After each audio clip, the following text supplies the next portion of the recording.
It's kind of like the space jockey in Alien, right? A lot of people complained that when they brought out the engineers, like, oh, it's spoiling that. And while I don't agree with that, the space jockey itself, like, looks different in such a way. It looks like it's been grown out of the chair. So it's all like, I speculate that what Ridley Scott was going for was that David would eventually create that living ship out of all the, you know, crew members and stuff.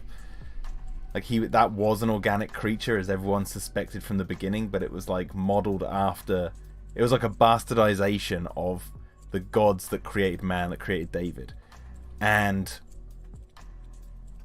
so the space jockey itself, I like the idea that actually that's not answered, so that leaves my mind to keep that open. So it's one of the reasons why I'm sad that Ridley Scott probably won't ever get to make Prometheus 3, or whatever you want to call it, right? Or the sequel to Alien Covenant.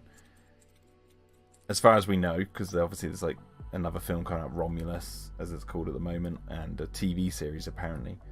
I don't know if Ridley Scott's like producing those, or if there's going to be answers in there, or whatever. But part of me right now is now accepting the fact that we might not get we probably won't get a Prometheus 3. And then I've come up with this idea that David took all these people off, and that's what created that ship in Alien. And all the eggs, bear in mind, right, that are inside the bottom of the ship. The thousands of eggs, just like the thousands of crew members he disappeared off into space with. And we know egg morphing's a thing in the Alien universe. With the first Alien, keep in mind, and all that. So it's like I have this headcanon of how I can connect it without actually seeing a movie. But it's just the only question that lingers is what happened to David. And I don't know, part of me feels like that David was like, he's a corruption in the circuitry, right? He's a glitch in the matrix kind of thing. And there's always that like thing of like, at the end of Alien Covenant, is it Walter or David? And everyone like just goes, oh, it's obviously David. But I don't know if it is. I think it might be Walter who has been corrupted by David. It's just that the actor, you know, looks the same. So like, as soon as you get corrupted with the idea that David purports to Walter and gets him to play the flute and all that sort of stuff, at the end he says like, serve in heaven or rule in hell or whatever.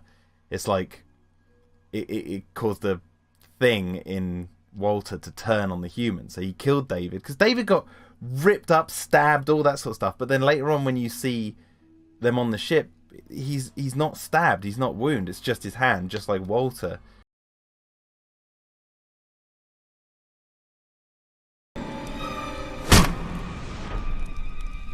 It's your choice now, brother. Them or me.